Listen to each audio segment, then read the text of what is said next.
Good everyone, welcome to another edition of the Complete Sports Update. My name is Abib Kuranga. This is the show where we'll bring to you the latest and trending stories in the world of sports.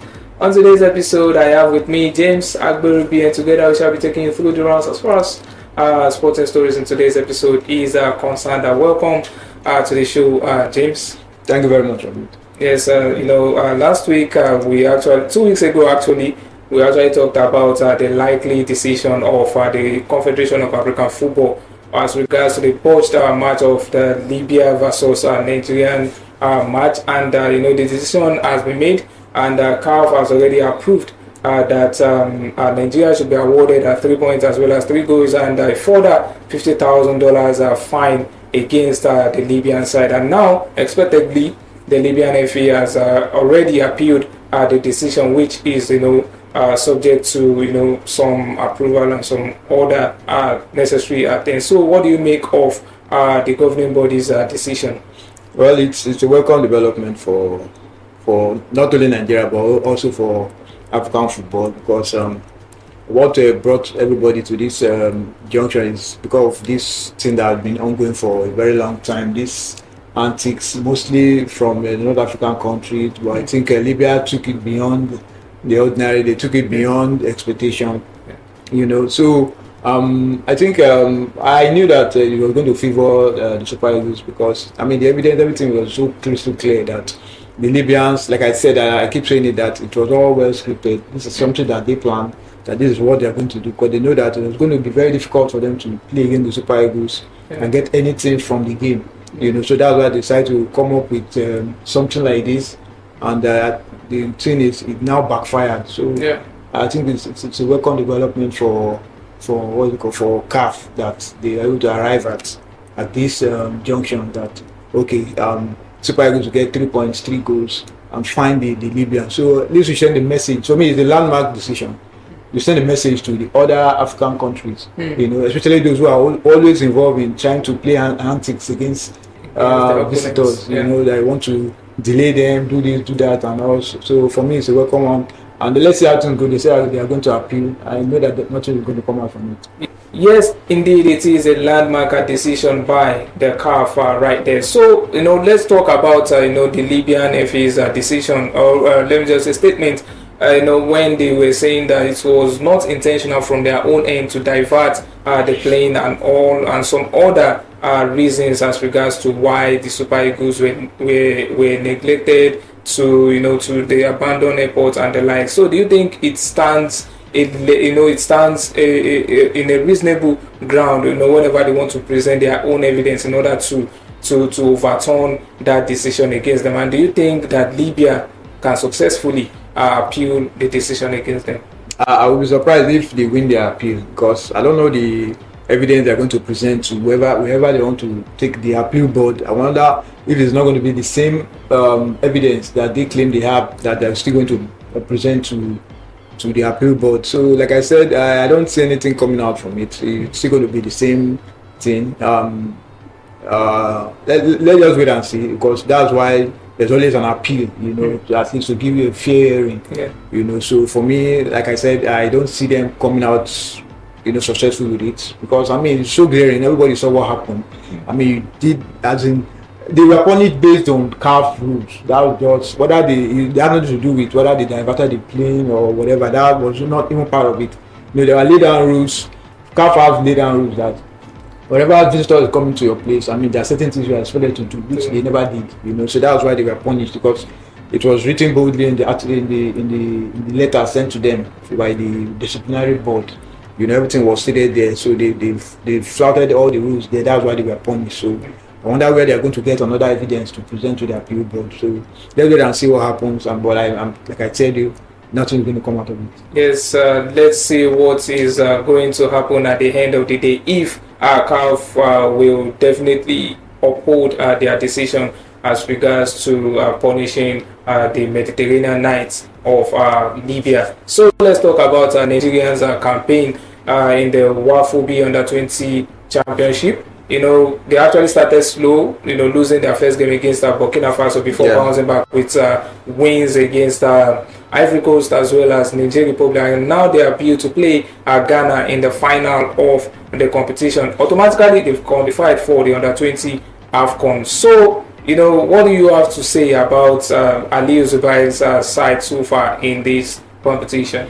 Well, I think it came as a surprise too, because you know that they didn't have the best of preparations. Yeah. They just had to scout for players and had a very short time in camp. But I mean, they put in spirited efforts. They were able to overcome the defeat against Burkina Faso. They bounced back. Nobody gave them a chance against Cote d'Ivoire, but they were able to come back and gain victory. The two games they've won, they had to fight back. And the goal is to qualify for the Afcon under 20 next year, which they've achieved. So they are going to meet Ghana in the final. I mean, it's going to be a very tough one. Then the Flying Eagles going to the game as WAFU-B champions. They defeated Ghana in the last edition, and the Ghanaians want to come back for revenge. The Nigerians want to keep their title. So we should all expect a very tight contest. Any game between Nigeria and Ghana is always a very feisty affair. So Wednesday's game is not going to be any different. So we're looking forward to it. It's going to be an exciting one. Yes, definitely. We are always looking forward to that kind of battle. Nigeria against Ghana in all ramifications: sports, entertainment, fashion, even the food. Is still subject to debate which one is actually very delicious. The Nigerian jollof as well as the Ghana jollof. So we wish the 7-time champion the very best as far as their quest to win the competition is concerned. Yeah. So over to Europe. Monday, Erik ten Hag was actually relieved of his managerial duties. Right there at Manchester United, and the last straw that broke the camel's back was the defeat against West Ham United at the London Stadium 2-1, and it was actually a clear message that the Ineos, that's Sir Jim Ratcliffe and the board are going to make a crucial decision the following day, which they actually made, and Erik ten Hag has been sacked as the manager of Manchester United. Any shocking reason as regards to him being relieved of his managerial duty, or do you think he actually deserved it? The coaching job is about hiring and firing. So I mean, he's not the first manager that got booted out. So for me, it's something that's been a long time coming. He was so close to getting kicked out, but I mean, the FA Cup he won kind of gave him that lifeline. So I think he beat it this time, but unfortunately there was no improvement. Yeah. The team has been struggling. Look at, they are not even the top 10 in the league. So for me, he's a very good coach. That you can't take anything away from him. But I think, like I said, the job is hiring and firing. Yeah. So I believe that he's going to get hired. So it's just part of the job. I think they tried for him. They gave him a lot of time to turn things around. A lot of resources. He was not able to do that. So I mean, for a club like Manchester United, you don't expect them to be languishing outside the top 10. I mean, it's still so. The players are there. So they've given him enough time, but he couldn't do it. So they just have to let him go, and wish him all the best, and see what he's going to get into in the next chapter of his coaching career. Yes, definitely. We wish Erik ten Hag the very best as far as his coaching career is concerned. So now let's move to the Ballon d'Or with the 68th edition of the most prestigious individual award right there as far as football is concerned. So Ademola Lookman was actually ranked at 14. The winner, Rodrigo Hernandez, no surprise.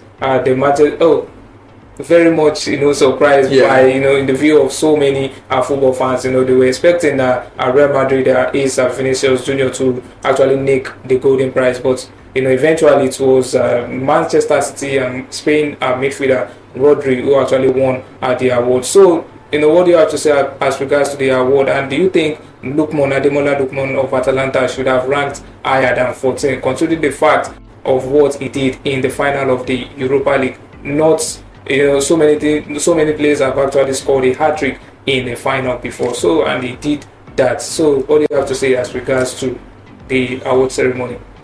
It's a good one for him. I know a lot of people want him to like rank like maybe in the top 10. Maybe I felt that okay, he should have been maybe like ranked number 10. Because for someone to have scored a hat trick, it has never happened before in the Europa League final before, and he was able to set that record. So like I said, I would have loved that he made the top 10. The last time out, Victor Osimhen was ranked number 8.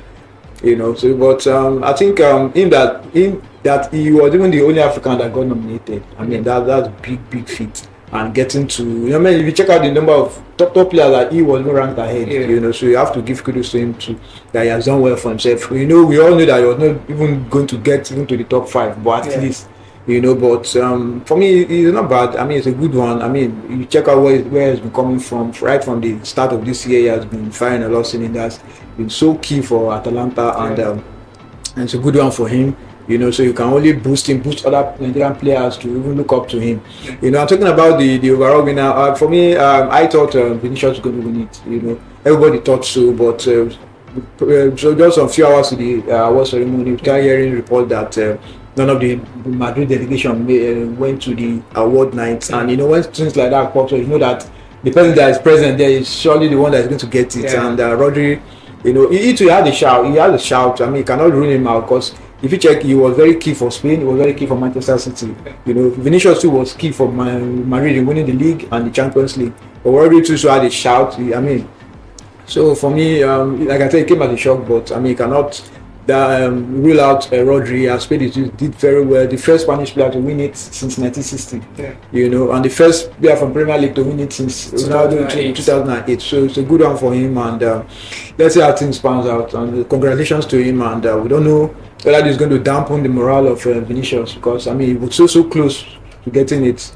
But let's just use a quality player and let's see how he reacts to this disappointment. Yes, indeed. Vinicius, do no doubt about that. He is a very quality player, and he also has a lot of years to actually make things right and be the best player to in a particular footballing year, or even more than one Ballon d'Or title. He actually has the ability to do so. So thank you very much, James, for the wonderful and insightful analysis. Thank you very much. So viewers, this is where we're wrapping things up as far as proceedings in today's episode is concerned. Do take care of yourselves and enjoy the rest of your day. Bye for now.